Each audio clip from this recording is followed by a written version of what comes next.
надо по мере возможности, сообразно сложной ситуации, что-то делать. Вот мы что-то сделали и предлагаем вашему вниманию. Ваше мнение, ваши оценки нам помогут на самом-то деле, я больше чем уверен в этом, помогут нам оценить, самим оценить выполняемую нам работу. Сегодня наша тема возможности экономического роста, налоги, инвестиции и приватизация. Тема достаточно сложная, но в то же время тема актуальная. И позвольте мне, наверное, для вступительного такого слова, для доклада предоставить слово заведующему отделом национальной экономики Центра Шатипа Хатуне Кокоевне. Речь идет об институциональных аномалиях и как они влияют, как они возникли и как можно их предотвратить в развитии в условиях Абхазии. Значимость институтов, она сегодня никем не оспаривается для развития экономики любой страны. Более того, международные научные исследования показывают статистически такую достоверную связь между параметрами экономического роста и качеством институтов, которые функционируют в той или иной стране. Сложность расчетов международных рейтингов, индексов применительно к Абхазии не снимает актуальности этой темы, потому что вопросы, почему возникли и функционируют так долго неэффективные институты, и что нужно рекомендовать в этом аспекте, является для экономической науки очень важным вопросом, надеюсь, и для практики. Мы для анализа взяли период десятилетний с 2009 по 2019 годы и просуммировали, сколько в экономику поступило от основных источников экономического роста. Это от инвестиций в основной капитал, собственные доходы бюджета и стоимость приватизированных объектов. Вместе за 10 лет эта сумма составляет более 82 миллиардов рублей. В отдельности относительно, скажем, но при этом, получив экономика такую сумму, отраслевая структура ВВП ухудшается, разрывы между районами Восточной, Западной, центром города Сухум остается, нарастает даже, сохраняется отрицательное сальдо внешнеторгового оборота, сужается реальный сектор экономики. По нашей теме собственные налоги, здесь образовались две серьезные отклонения, мы их в экономике называют ловушками. Это речь идет о том, что низкие темпы прироста собственных доходов и сужение легального сектора. Вот в 2016 году только был 30% рост по сравнению с 2015 годом, и все вы знаете, это было обеспечено за счет введения так называемого ввозного НДС. А вот далее, начиная с 2016 по 2019 год, собственные доходы увеличились только на 380 миллионов. Вот для сравнения, содержание трех ведомств, Министерства по налогам и сборам, Государственного таможенного комитета и Министерства финансов обходится в 3 раза дороже, чем тот прирост, который был обеспечен за эти годы. Это очень показательный пример неэффективности этих институтов и неэффективности управления.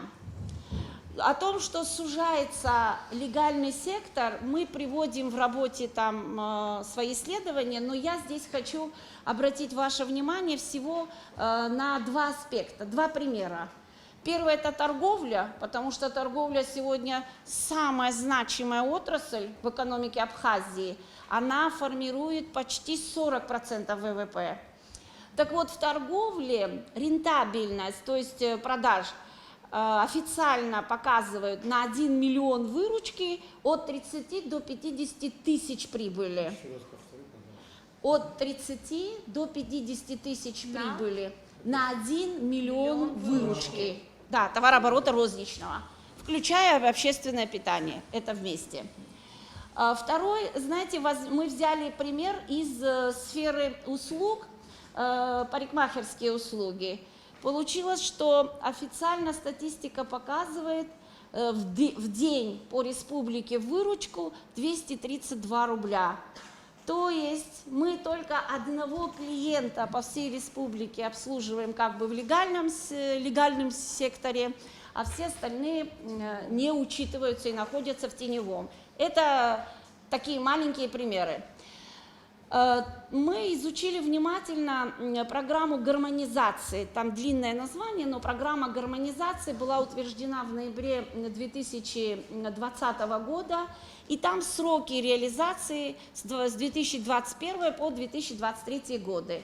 Относительно налоговых и таможенных сфер там 10 пунктов, и в принципе, вот что наш анализ показывает, что они коррелируются с теми правовыми механизмами, которые мы обозначили в свое время в стратегии социально-экономического развития.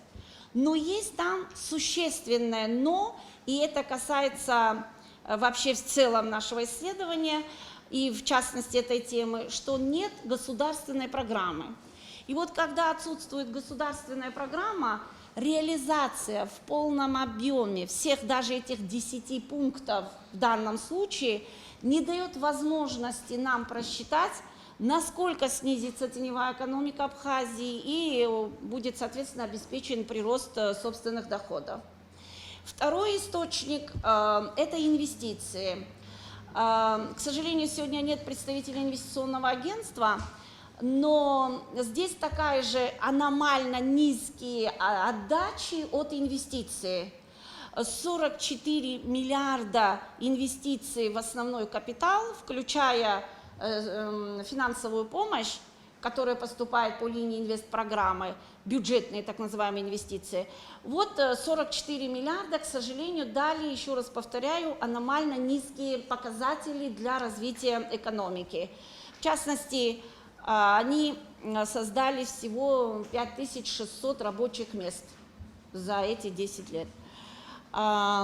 То есть, если даже представим, что в один год наша республика освоит 44 миллиарда, сейчас в среднем у нас поступает 4,5 миллиарда в год инвестиций.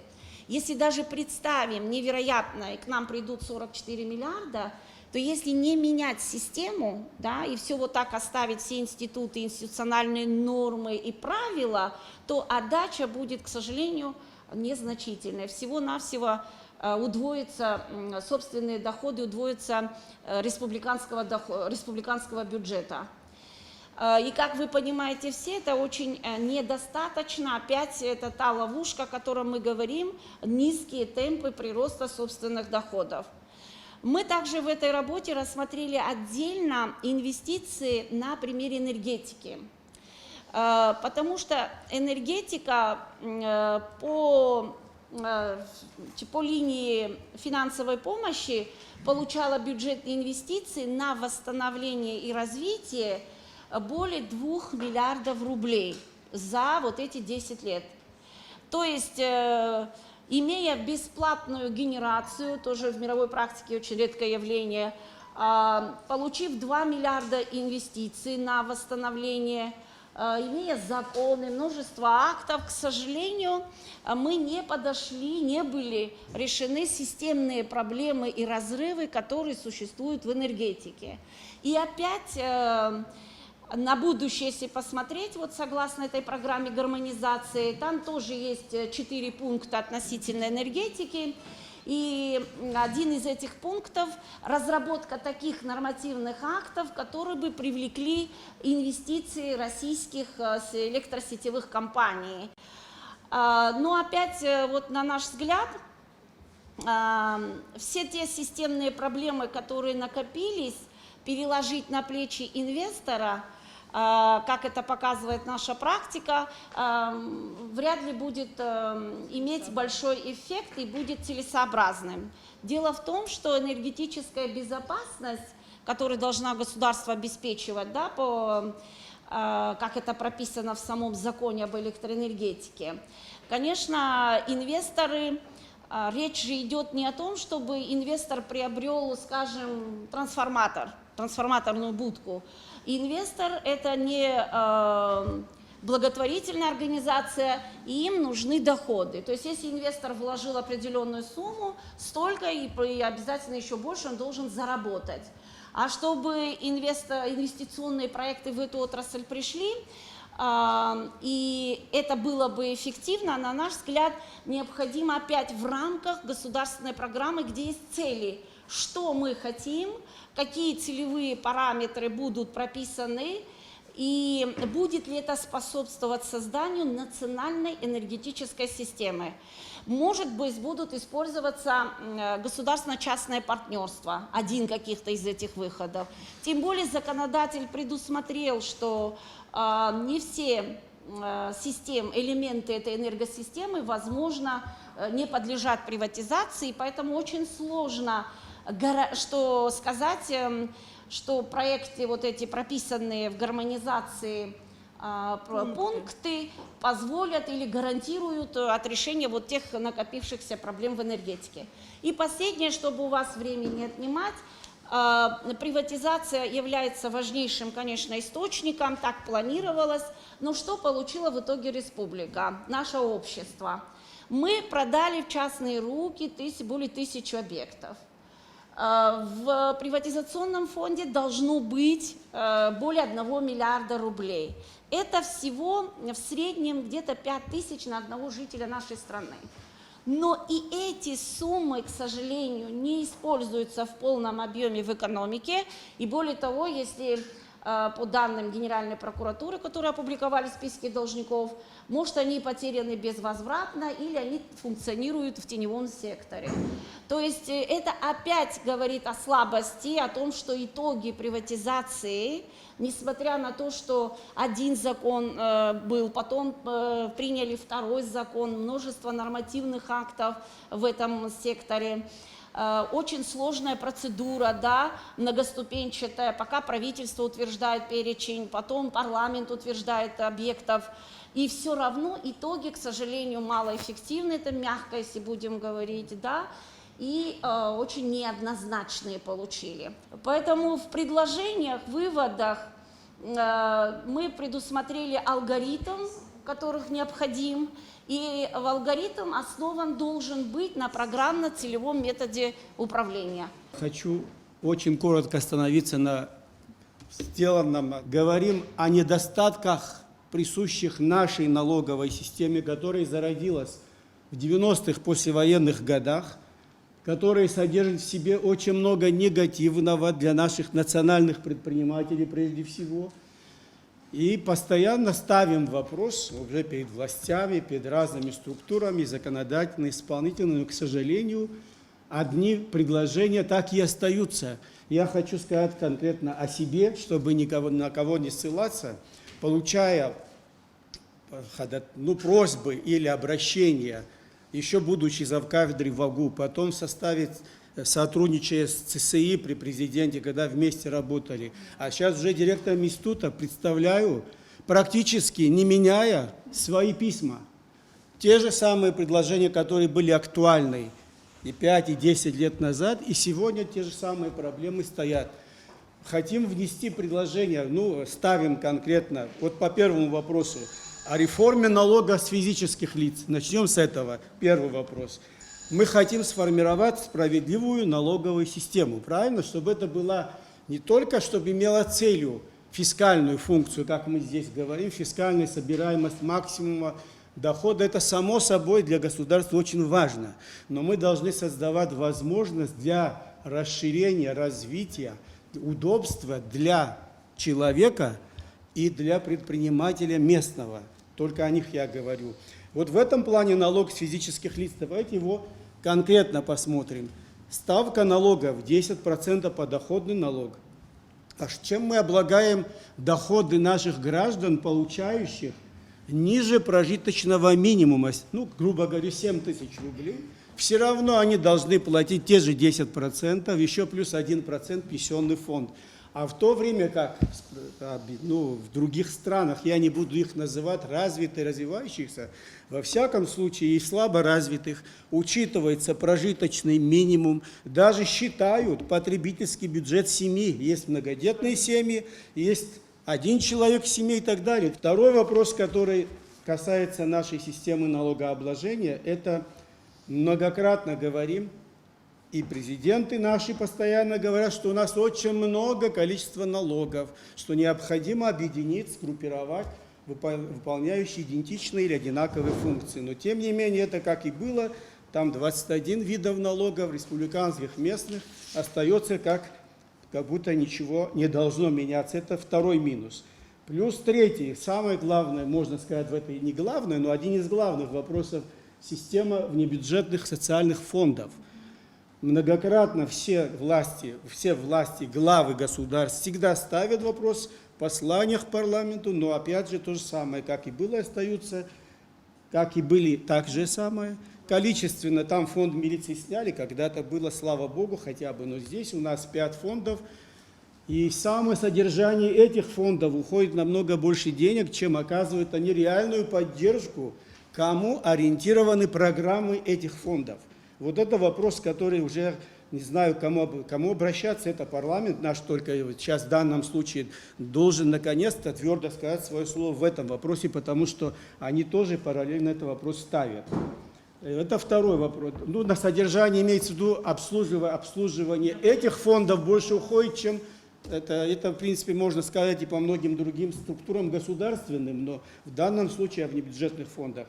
Следующий вопрос, который неоднократно, некоторая часть в обществе это не поддерживает, среди ученых, среди специалистов, но все-таки у нас налоговая система содержит двойное налогообложение доходов предпринимателей, которые за свой счет, главное, это мало хотят слышать, но за свой счет создали, несколько человек объединили свою фирму, зарабатывают деньги, платят все платежи, налоги, внебюджетные отчисления, все свои обязательства перед государством выполнили. Но когда они начинают делить между собой эти доходы на новое строительство и так далее, еще остатки, и остаток каждый из них не может себе взять в карман свой доход, потому что считают, что это уже, слушайте внимательно, название нашей хитрой, нашей налоговой системы, просто никто не хочет вникнуть. Якобы это налог на предпринимательский доход. Слушайте, дивиденды – это другое название. У нас в законе написано на предпринимательский доход. Дивиденды можем, если акции выпустили, там согласен. А здесь речь идет о реальной хозяйственной деятельности, куда вложили свои собственные средства, не обязательно наши местные, любой предприниматель, местный, иностранный. Все исполнили. Опять, пожалуйста, человек не может себе свои деньги взять. То есть государство опять 15% как предпринимательский доход облагает. Некоторое время назад я делал доклад торгово-промышленной палате, поддержал Царство Небесное Гагуля Геннадий, но, к сожалению, он тоже писал поддержку в парламент, президенту того периода, это давно было, но не находят понимания, особенно реально действующие структуры. Когда ты депутат, ты за народ отвечаешь, я согласен. Можно заявлять, можно говорить, но когда ты стал чиновником, особенно высшего государственного уровня, да, уже у тебя возникает финансовое обязательство по обеспечению, по безопасности, очень много финансовых обязательств. Я это тоже понимаю, но не решать проблему, оставлять как есть нельзя. Поэтому предложения были по НДС. Сейчас как раз я услышал, я за это сегодня утром делился с вами, что вместо многие проблемы ввозного НДС решить при принятии закона об упрощенной системе налогообложения. Это очень хорошо, но эта упрощенная система налогообложения разработана минимум 4-5 лет назад еще Больше, даже больше, потому что в той же комиссии мы обсуждали свои предложения. Это на самом деле хороший законопроект. И как раз если он создает благоприятные условия для наших предпринимателей, то надо его принимать. Но у нас, к сожалению, вот пятикратное чтение, я условно говорю, много времени уходит после представления в парламент, потом согласования, и это годами идет. Эта тема становится самой актуальной. Экономическая безопасность страны. Мы ее теряем потихоньку, вообще-то говоря. Теряем по многим позициям. Вот в рамках этого института, который возглавляет Заур Иванович, мне пришлось заниматься экономической безопасностью внешнеэкономической деятельности и экономической безопасностью,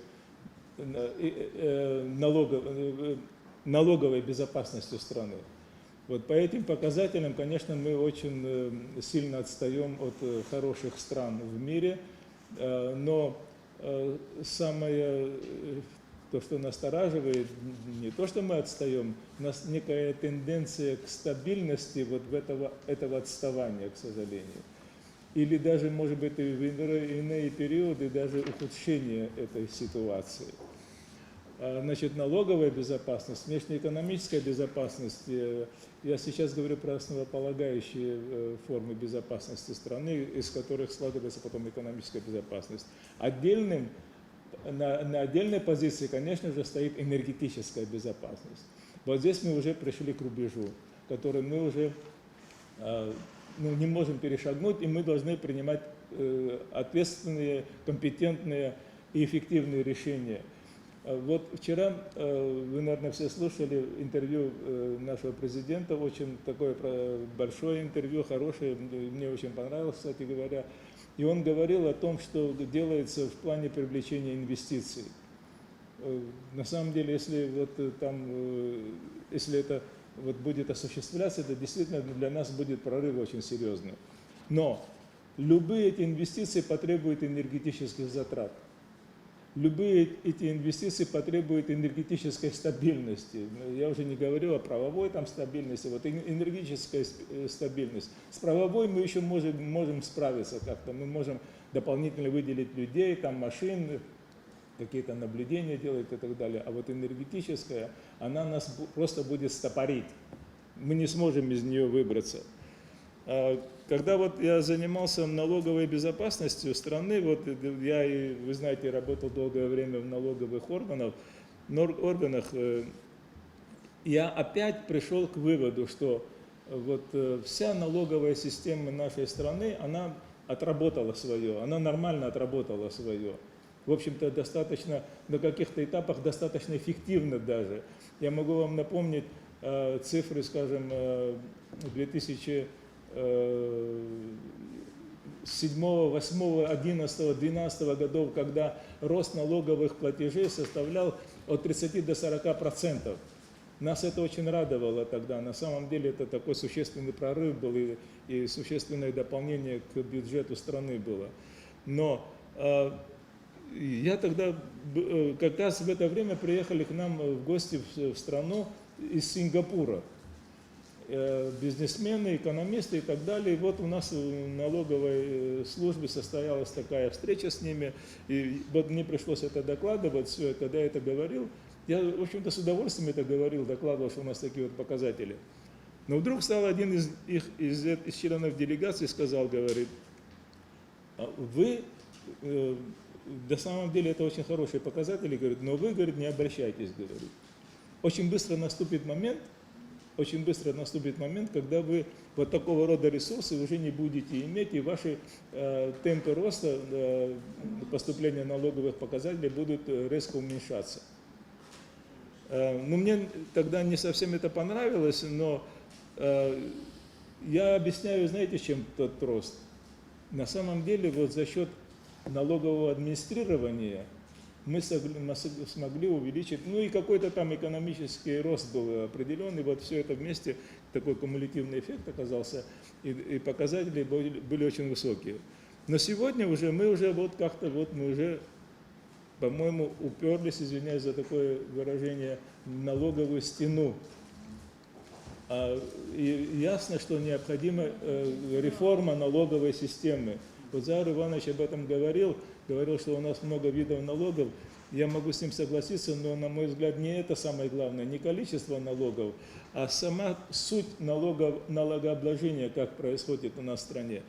Как говорил Геннадий Леонидович Гагулия, мы великая страна, но нам не надо повторять то, что делают великие страны. Мы можем сделать более прозрачной свою налоговую систему или бюджетную систему, более понятной и для налогоплательщиков, и для предпринимателей, и для органов государственного управления. И поэтому, конечно же, я один из сторонников введения упрощенной системы налогообложения. Если, Наталья, вы помните, это я об этом говорил у вас на комитете еще лет 7 тому назад. Ну, 7 я не работаю, по крайней мере, пока, когда я работаю. Да, ну да, или 5, да, а до этого тоже я говорил. И я прошу понять меня правильно, это не потому, что я просто сторонник этой упрощенной системы налогообложения, это не потому, что Батал, Саргуш и я участвовали в разработке этого законопроекта. Думаю, что мы одни из самых таких были активных. Вот. Это тоже, наверное, может иметь значение, но я убежден в этом, что нам не нужна такая сложная уже налоговая система. Нужно вводить упрощенную систему налогообложения. Но здесь мы опять же натыкаемся на очень серьезную проблему. Учет оборота. Учет оборота. Это очень важная система. Это не просто проблема для налоговых органов, это проблема и для таможенных органов, и для финансовых органов. Значит, учет оборотов. Учет оборотов можно, конечно же, в какой-то мере сделать нормальным, эффективным с помощью контрольно-кассовых машин, контрольно-кассовых аппаратов.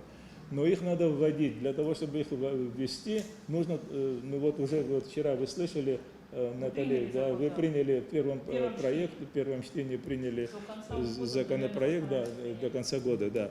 Вот.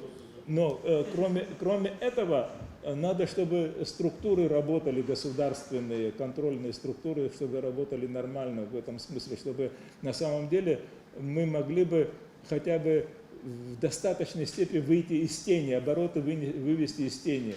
Иначе мы не сможем, мы не получим эффекта. Мы же говорим, что если мы хотим сделать налог с оборота, то он будет там 3, 5, 7%, я не знаю, ну, по разным отраслям, по разным сферам деятельности, дифференцированный будет.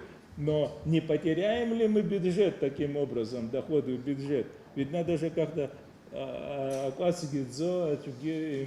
каким-то вот таким способом. То есть оптимальный вариант надо найти. А все эти исключения, когда начинаются исключения, всегда появляется «а я тоже». Хочется и самому тоже поучаствовать в этих исключениях. Поэтому он полноценно, к сожалению, не работает. Хотя он дает какой-то эффект, но эффект незначительный. Да. Вот.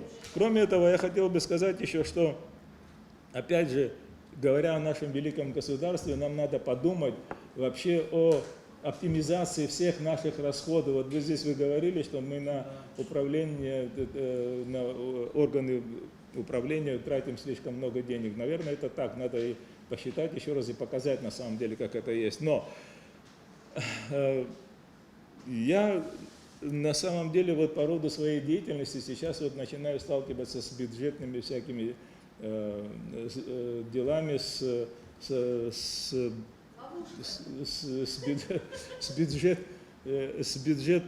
бюджетообразованием, с расходованием бюджета. И я сейчас скажу какую-то крамольную мысль. Наталья, у вас ее как-то высказывал тоже. Я не вижу, может быть, я ошибаюсь на самом деле, я не вижу необходимости наличия в Абхазии трехуровневого бюджета. Государственного бюджета, республиканского. Нет, он двухуровневый. Бюджет Абхазии двухуровневый. Не. Государственный у нас, республиканский и местный.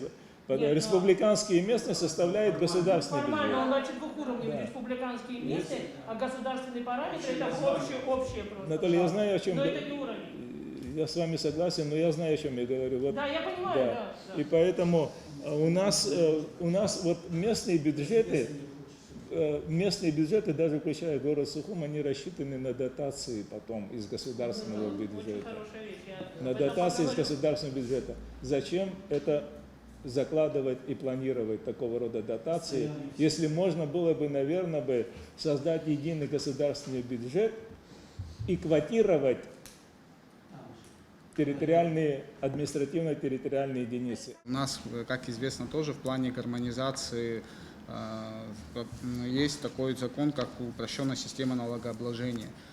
Без внедрения контрольно-кассовой техники онлайн внедрить упрощенную систему налогообложения, в принципе, было бы затруднительно. Помимо вот таких контрольно-кассовой техники онлайн, у нас такие планы, то есть по цифровизации налогового администрирования, они должны начинаться от регистрации предприятия, об упрощении в процессе регистрации, постановки на налоговый учет и в дальнейшем по продвижению, по уплате налогов, в дальнейшем все было упрощено. То есть подача расчетов налоговых деклараций тоже должна происходить через посредством интернета. То есть человек должен, да, личный кабинет заходить, имел возможность уже подавать декларацию, налоговый расчет. Ну, это уже у нас есть определенные наработки. Я думаю, в тестовом режиме мы это запустим. Я думаю, уже в этом году в отношении, там, допустим, подачи налоговых расчетов индивидуальных предпринимателей. Потом в дальнейшем у нас кое-какие есть трудности технического характера. Если они будут решены, то в дальнейшем возможность сдачи отчетности, я думаю, будет предоставлена и для организации. Наработки определенные в этом есть, работа ведется, и я думаю, со временем, это ближайшая перспектива, возможность подачи, представления деклараций, расчетов в налоговые органы будет предоставлена, да, она будет в электронном виде. То есть вот такие у нас как бы тренды, в таком пути мы по такому пути идем. Если вы знаете, первый закон о приватизации, он гласил там, что подлежит приватизации. Первый этап, так называемый. У нас не была разработана программа приватизации, как у наших соседей и так далее. Она развивалась, можно сказать, стихийно. Если взять вот цифры, то самый такой бурно, можно сказать, приватизация была 7-10 год, там, более активно. Потом она уходила на спад, в данный момент вообще она практически приостановлена, можно так сказать. Что за 2020 год 8 объектов, всего-навсего. И те вот позиции есть, желающих нет, скорее всего. Плюс старый закон, он позволял такой способ приватизации, как прямая продажа. То есть сегодняшний закон этого не располагает. Есть единственный способ на сегодняшний день в Абхазии – конкурс, аукцион. Все. Других способов не существует. То есть есть еще акционирование, оно все прописано в законе, но оно не действует так, как нет ни ценных бумаг и так далее. Ну, как вы думаете, это какая-то вот институциональная ловушка или это что-то другое? Ну, я одно могу сказать, что вот те, на что надежды были, не смогли сформировать широкий слой эффективных частных собственников. То есть при продаже крупных объектов зачастую или отсутствие инвестиций, не знаю. 70% из них до сих пор не восстановлены. Они не введены в эксплуатацию. Мы боремся как-то своими способами с этими людьми. Но это старый закон, старые объекты по старому закону, которые были проданы, там меньше было у нас способов воздействия на собственника, скажем так. Новый закон, он разрешает и позволяет. У нас есть система рычагов, которые мы воздействуем на них. Мы вчера приняли очень хороший закон, если можно так выразиться, это закон о введении контрольно-кассовых техники, значит, для предпринимателей. И это правда очень необходимо. Что тому предшествовало? Что предшествовало принятию этого закона? Я могу, опять же, я считаю, что вот Ризабиевич сказал, и Батал об этом тоже отметил, что да, мы, если вы помните, вот присутствующие точно, и Заур Иванович, вы тоже были членом комитета, комиссии, где разрабатывался вопрос об изменении ввозного НДС. Прошу прощения, я не буду называть, как он точно называется, это называется налог на товары, ввозимые на таможенную территорию Республики Абхазия. Я буду говорить о том, что это ввозной НДС. Вот. Мы пытались внести изменения, были ваши замечания, мы обращались к вам. То есть мы постарались сделать такой некий симбиоз вот всех каких-то мнений и принять решение. Но, как Заур Иванович сказал, все это хорошо до тех пор, пока ты находишься оппонентом, то есть ты пока являешься вот, как бы на одной из сторон баррикад, да, когда ты находишься не во власти, ты это осуждаешь, как только ты приходишь во власть, ты забываешь о том, что нужно это реформировать. И мы об этом говорили. Я могу сказать лично о том, как мы проводили работу, Лили, вы были постоянно, присутствовали, и мы, правда, в ввозном НДСе не говорил только ленивый, нами было предложено несколько вариантов изменения ввозного НДСа, либо это одна ставка, но маленькая, но на все при этом, даже вплоть до того, что единственное мы могли выделить потребительскую корзину, которая может состоять из 10 продуктов, но абсолютно не из мяса мраморной говядины, да, как я всегда об этом говорю, вот, подтвердили. То есть все там лекарственные препараты, которые первой необходимости, а все остальное можно было ввести под НДС. Ну, то есть это речь шла о том, что надо было менять. Помните, вы предлагали 5, но на все, да. Но мы даже пошли, когда мы вносили изменения, мы предложили дифференцированную ставку, там это 7, допустим, 7, 3, 0, да, ну, и как мы, если говорить о том, что, и что же мы сделали на выходе, а ВОЗ не там, кроме одного, сделали 3 месяца послабления, то есть возможности, да, вот, да, нет, это не говорим, что неправильно, но единственное, что мы могли, не вторгаясь в область изменения ставок, не вторгаясь в область изменения перечня товаров, не подлежащих НДС, то есть мы сделали, единственное, что смогли, это предоставить отсрочку платежа по ввозному НДС. Вот единственный плюс из того, что мы смогли сделать. И то не до конца, да? Да, но и тем не менее они сказали, что мы будем предоставлять, но, видимо, тоже там как-то дифференцированно подходит к этому.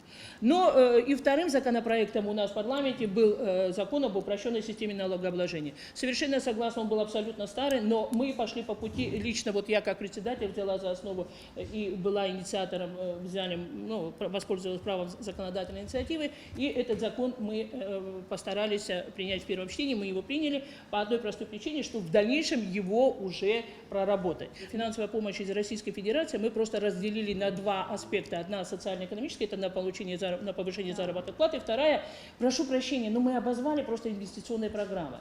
Это в основном, это программа, которая идет на строительство социальных объектов, дорог и всего. И экономического эффекта, поверьте, там быть не может. Обратный эффект. Совершенно. Это совершенно, вы меня вот сейчас. Это совершенно другая сторона. Получать, мы называем это инвестиции в нашей экономике, а это нагрузка на социальные. И получается у нас, как вот это очень мне понравилось, институциональная аномалия. То есть это все тянет нас вниз. Мы не можем заработать таких денежных средств, чтобы содержать данные объекты, которые строятся за счет этой инвестпрограммы. Более того, если говорить о том, что какой выхлоп по налогам, давайте начнем с того, что вся продукция, которая завозится на строительство, не облагается, там нету никакого такого мультипликативного эффекта, чтобы вы понимали, ничего, кроме подоходного налога, заработной платы. Все. Это вот я по частности инвестициям. По энергетике 2 миллиарда. Но я скажу так, на мой взгляд, сейчас я буду говорить сугубо личное, субъективное мнение, но я думаю, что ряд мнений своих коллег я все-таки выскажу. Мы в законе, который приняли в 2017 году, вы помните, как мы это старались быстро и ускоренно принимали, может быть, с какими-то недочетами, но это уже второе. Но самое главное, там главное написано, это то, что вот сейчас Александр Ризабиевич говорил, и он много об этом сказал, это энергетическая безопасность. Тогда у меня возникает эффект. Вот я хочу сказать, что у нас настолько устаревшие сети и настолько наша отрасль энергетики находится в плачевном состояние, что 2 миллиарда – это капля в море. Более того, когда мы говорим, я вот уже несколько раз, давая интервью, говорила, не надо путать, это слова не синонимы. Инвестиция и продажа – это два разных слова. Более того, что такое инвестиции? Здесь речь шла о государственно-частном партнерстве. Закон о государстве, у нас есть определение, оно где-то прописано, но нигде нет этого закона. Как он будет регулировать, какие критерии, какие подходы, он не определен. То есть нам нужно написать этот закон, да, о государственно-частном партнерстве.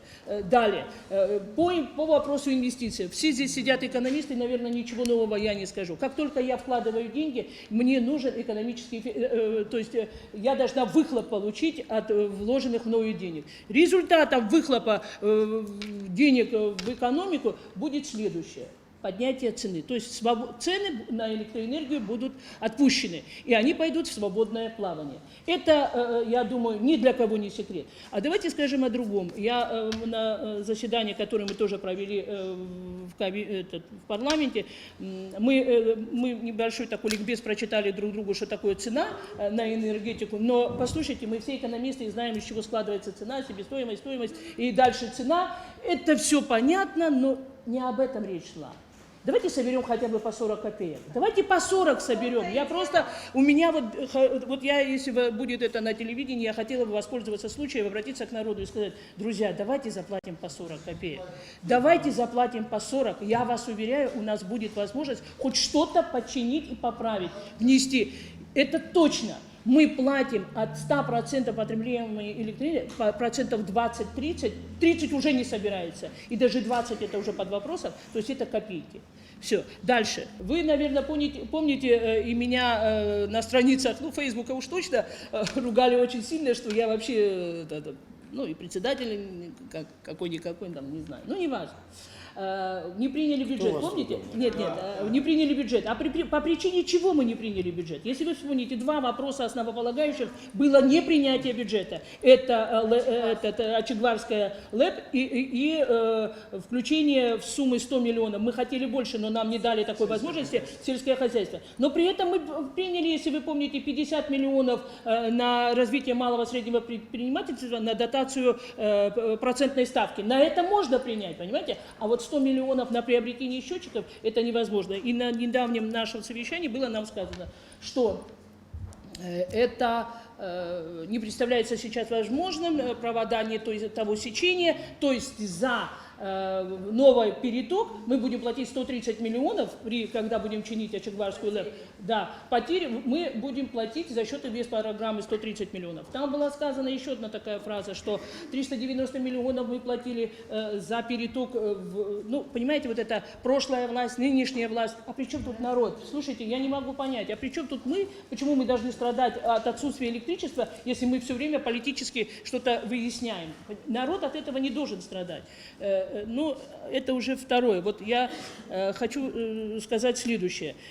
Я просто всегда говорила так. Если мы привлечем, то, что вы говорите, инвестиции в электроэнергетику, я хочу, чтобы мы все очень четко понимали, цена вопроса будет не 40 копеек, не 50 и даже не рубль. Это будет цена вопроса до 3 рублей, которые... Тогда у меня возникает абсолютно обоснованный вопрос. Хочу вам сказать. А зарплаты у людей, а пенсии у людей какие? Я просто хочу сказать, потребительская норма проживания 7 тысяч рублей. Тогда при 2,50 возьмем, умножьте и получите, значит, всю пенсию 5 тысяч за использование. У кого-то больше, у кого-то меньше, но давайте так. Если мы поднимаем цену на электроэнергию, давайте поднимать и социальный пакет людей. Ничего сложного. Это простая арифметика. И посчитать... Понятно, Наталья Викторовна, здесь все просто. Я просто, для меня, я хочу сказать, это все очень просто, но не все очень просто, когда мы это рассуждаем и обсуждаем. И когда мы говорим о привлечении инвестиций в эту отрасль, мы должны четко понимать. Первое, что самое главное в законе написано, об энергетической безопасности. Им не нужна наша генерация, потому что генерация нам не принадлежит, и мы за нее не платим. Им нужны наши передающие сети. Вот и все. В чем вопрос? Мы уже много раз обсуждали тему налогов и вообще тему бюджета, экономики Абхазии. Я хочу немножко напомнить такой момент. Я захожу в налоговую инспекцию, все сидят озабоченные, все бегают, все что-то, ну, видно, что что-то происходит. Я говорю, а что случилось, что за проблема? Ой, пришел новый министр, мы должны делать налоговую реформу. Пишем налоговый кодекс. А вы умеете писать? Вы знаете, что надо писать? Сейчас я скажу. Нет, мы никогда не писали. А вы знаете, о чем надо писать? Нет, мы не знаем, но нас озадачили. И все сидят, пишут, пишут, пишут. Месяц-два прошло, потихонечку эта тема прошла, забыли. Это был Александр Изобеевич, это был 2005 год. Налоговую реформу хотело провести налоговое министерство. Время прошло. Опять эта тема всплывает. Что случилось? Пришел новый президент, пришел новый министр, нужно описать налоговую реформу. Это был 2005 год. Сейчас у нас 2021 год. Сколько лет прошло, налоговой реформы как не было, так и нет. Более того, то законодательство, которое было, оно было приемлемое, оно работало все эти годы. Благодаря ему экономика Абхазии худо-бедно состоялась. Это законодательство тоже уничтожили последним законом об НДС. Вот я хотела бы зачитать, вот тут вы пишете, что в 2019 году доля ввозного НДС 4,3% от всего объема импорта. То есть более 60% товаров, завозимых в Абхазию, не облагается, Александр Изобеевич, налогом на добавленную стоимость. Очень жаль.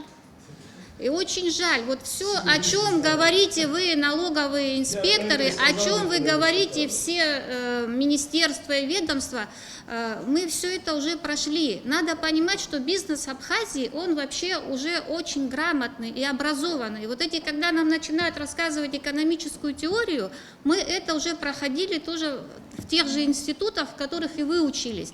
А давайте мы вам расскажем про нашу экономическую практику.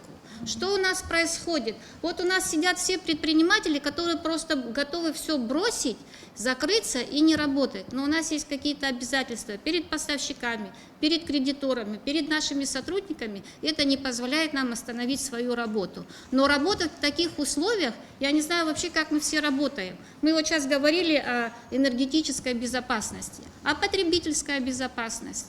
А та чехарда с ценами, которая происходит в этом году, ведь мы о ней предупреждали еще уже давно. Мы говорили, что будет сумасшедший рост цен. Мы говорили, что... А у меня есть вообще опасения, что завтра какие-то позиции товаров Российская Федерация перестанет разрешать на экспорт. Что уже происходит? Они уже начинают ограничивать металл. Уже то же самое происходит с лесом. У нас ураган прошел несколько дней назад. Ни одного доски, ни одного пиломатериала, стройматериала в республике нету. Это никого не удивляет? Кто-то этим озадачивается? Нет. Как можно в государстве, которое на 99% от импорта зависит, возить ввозной НДС?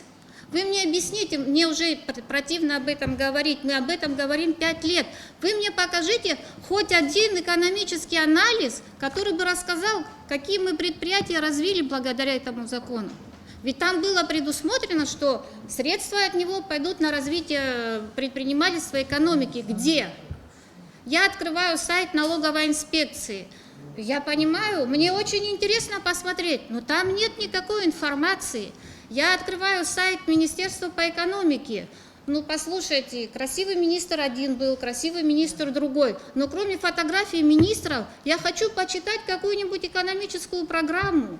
Но этой программы нигде нет.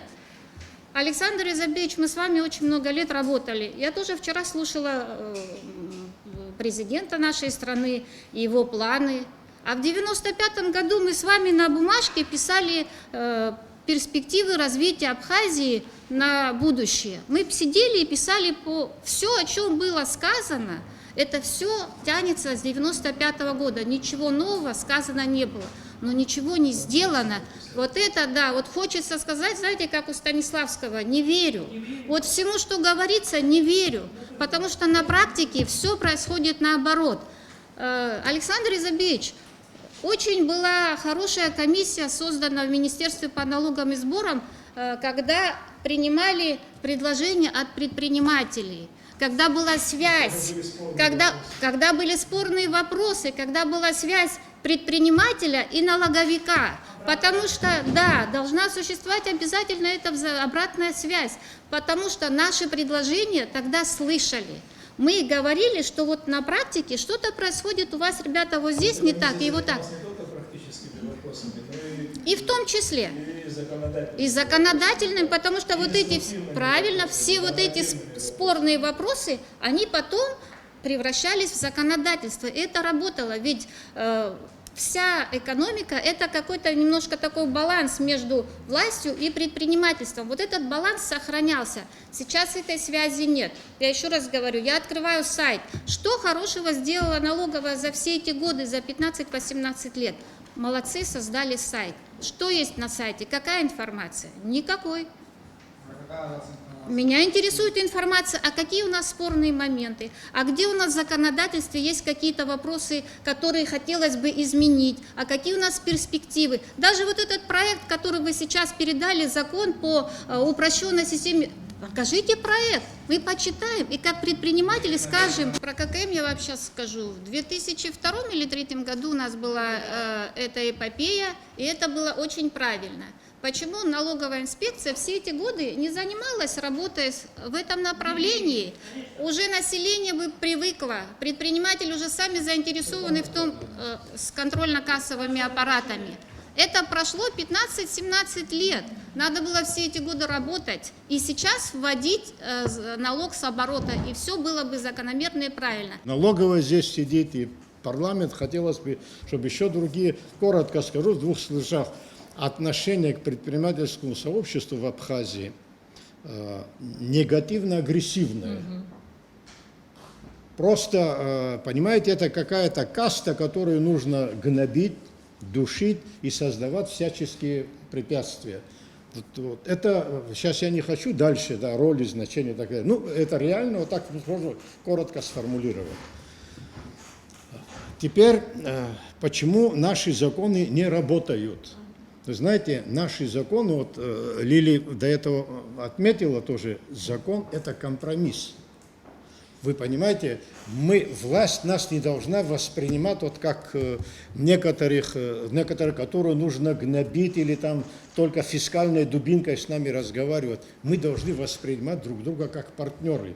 Для нас власть тоже не должна быть каким-то символом. Понимаете, мы должны быть партнеры. Только тогда возможен успех. Когда с нас, вот элементарно принимая какие-то законы, можно просто спросить мнение, можно не учитывать, понимаете? Но человек, который работает в какой-то отрасли, если не спрашивая его мнения, принимается решение, это называется, понимаете, это должностное преступление. Нельзя этого делать. Поэтому наши законы не стыкуются с реальной жизнью. Поэтому они не работают. Нельзя брать законы Сингапура, Бельгии там, или Сан-Марино в Абхазию. Сан-Марино и Бельгия не пережили махаджирство, Первую мировую, Вторую, 1937 год. Вы все это знаете. Мы сегодня живем в условиях блокады, когда мы имеем выход только на Россию. Больше у нас никаких возможностей нет. Все этим пользуются. Я не хочу углубляться, какие за этим негативные моменты следуют. Это надо учитывать. Нельзя к нам относиться, как будто мы Бельгия, которая, значит, 700 лет живет в капитализме, который процветает. Мы, который начинает выживать, который становится на ноги. Тут должен быть особый подход, если мы хотим. Вот Лили молчит. Вот знаете, вот сейчас мы недавно открыли, зарегистрировали новое предприятие. Оно очень нужное, даже остро необходимо. Сегодня в Абхазии называется Центр инноваций и развития сельского хозяйства. Эта структура занимается сегодня конкретно, значит, исследует все вот эти фитосанитарные заболевания и так далее, завозятся сюда средства защиты растений, там гербициды, пестициды, фунгициды и так далее. Я смотрю, вот предприятие организовалось буквально 3-4 месяца назад, как оно развивается. Потому что вы понимали, первая сделка, да, это сегодня в оптовой торговле больше 20% наценку нельзя делать. Если он завез на 1 миллион товар, понимаете, делает 20% наценку, значит, он имеет маржинальный доход 200 рублей. С этих 200 рублей он платит входной НДС, почему-то там и пошлина содержится, это содержится, 148 рублей, 14,8%. Это платишь товар, он даже еще на границе, он не на складе. Неизвестно, он доедет, не доедет, там бурят. Ты уже государство свое забирает у тебя. Как только товар сел на склад, ты должен заплатить еще внутренний НДС 10%. Из 200 рублей, 158 рублей мы платим только 2 вида налога. Теперь пошло, зарплату начислили, социальные, скажем, 20 тысяч. 6 рублей там надо заплатить. Там, смотрите, скажем, транзакционный, да, если вот этот банковский перевод, нам обходит 0,5% с оборота. Это 5 рублей. И я вам скажу, что 87% мы платим налоги.